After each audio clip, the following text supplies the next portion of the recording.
pwede magsabay-sabay mag-brainstorm, mag-edit at magplano ng sabay-sabay ng hindi magkakasama.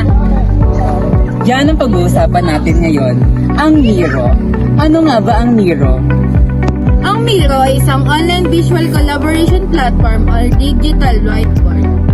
Dito natin pwedeng gawin ang mind maps, flowcharts, brainstorm board, planning, at marami pang iba, lahat sa iisang workspace. Sino nga ba ang gumawa? Ito ay tinatag na Andrej Kosit at Oleg Shardin na ang layunin ay mas mapadali ang pagtutulungan ng mga tao kahit nasa iba't ibang lugar sila. Saan nga ba ginawa o saan nagmula ang Miro? Ang Miro ay nagmula sa Russia noong 2012 at ang original na pangalan nito ay Real-Time Work bago pinalitan ng Miro noong 2019 para mapalawak nito ang layunin bilang isang collaboration platform. Ngayong alam na natin kung ano at saan nagsimula ang Miro, tara na at tuklasin ang mga features nito at kung paano ito gamitin. Today, we will demonstrate how to create an organizational chart using Miro. First, open the Miro app or website and log into your account. After logging in, click Create New Board to start a new workspace.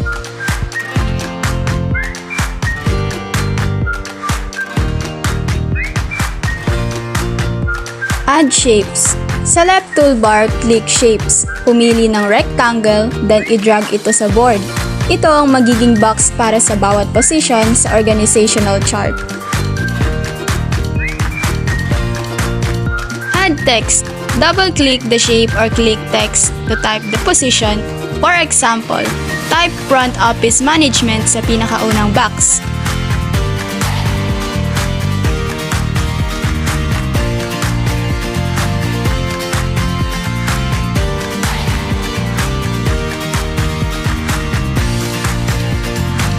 Duplicate the boxes. Para mas mapabilis ang paggawa, i-copy o i-duplicate ang first box. Gawin ito hanggang makagawa ka ng sapat na boxes para sa lahat ng positions.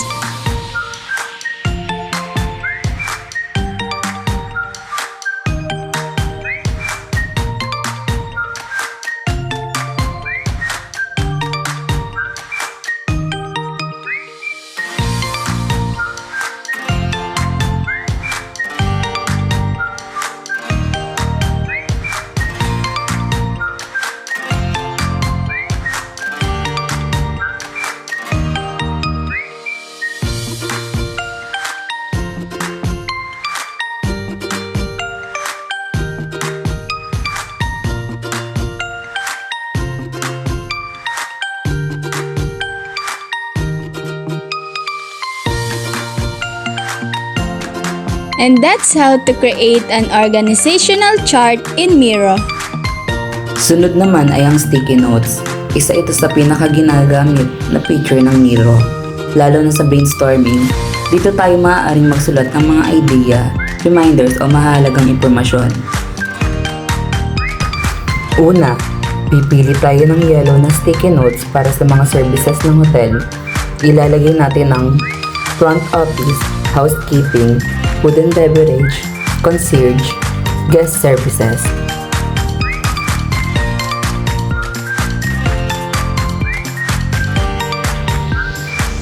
Makikita natin na magkakasama ang lahat ng services kaya mas madaling maintindihan ng team. Sunod naman, papalitan natin ng kulay at pipili ng green para sa goals ng project. Ilalagay natin ang improved guest satisfaction, faster check-in, excellent customer service, increased positive reviews. Dito makikita ng buong team kung ano ang target o objective ng hotel.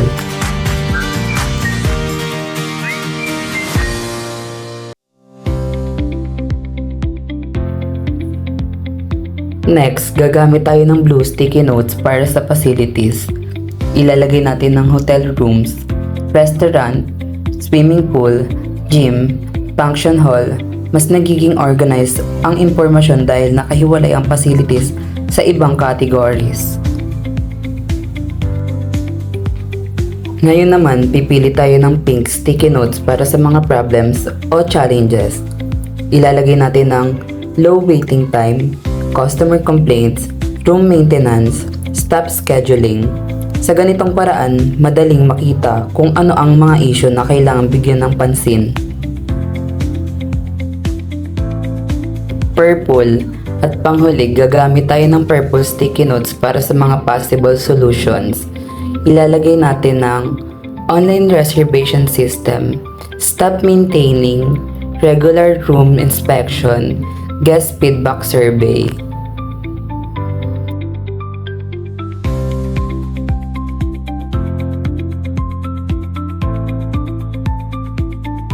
Dahil dito, mas malinaw na naming nakikita ang mga ideya at mas madali kaming makakapagplano bilang isang team. Ang next feature naman ang ipapakita namin ay ang mind map.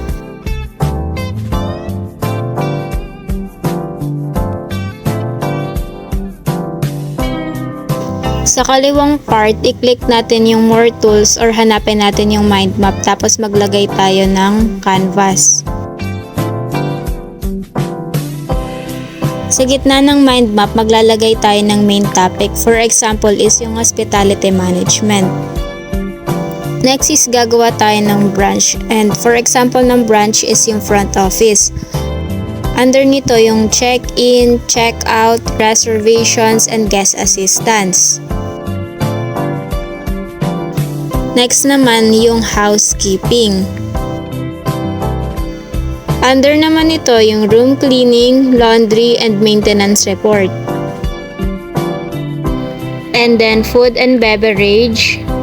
Under naman ito is yung restaurant, room service, and banquet. The last is concierge. And under nito is yung transportation, tour assistance, and local recommendations.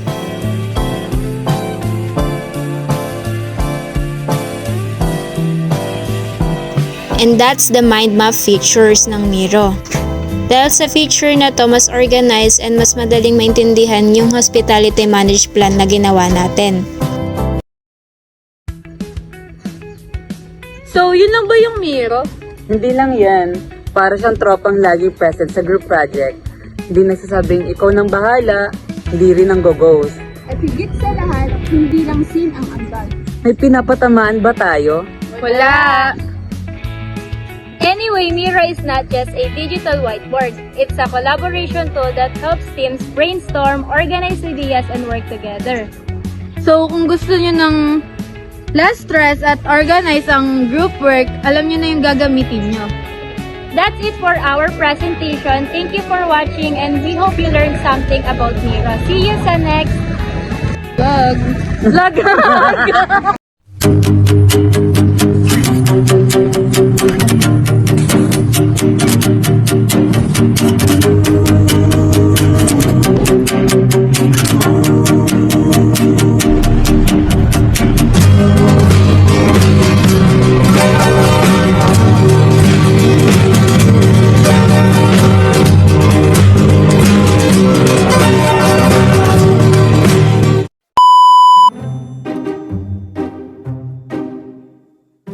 Ano ba yung Miro?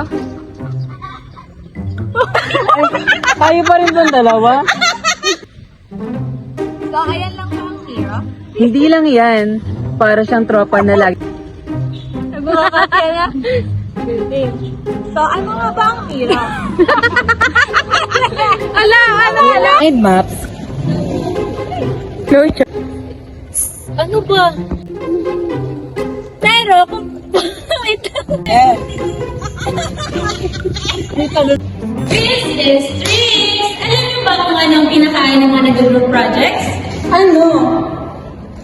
Eddie!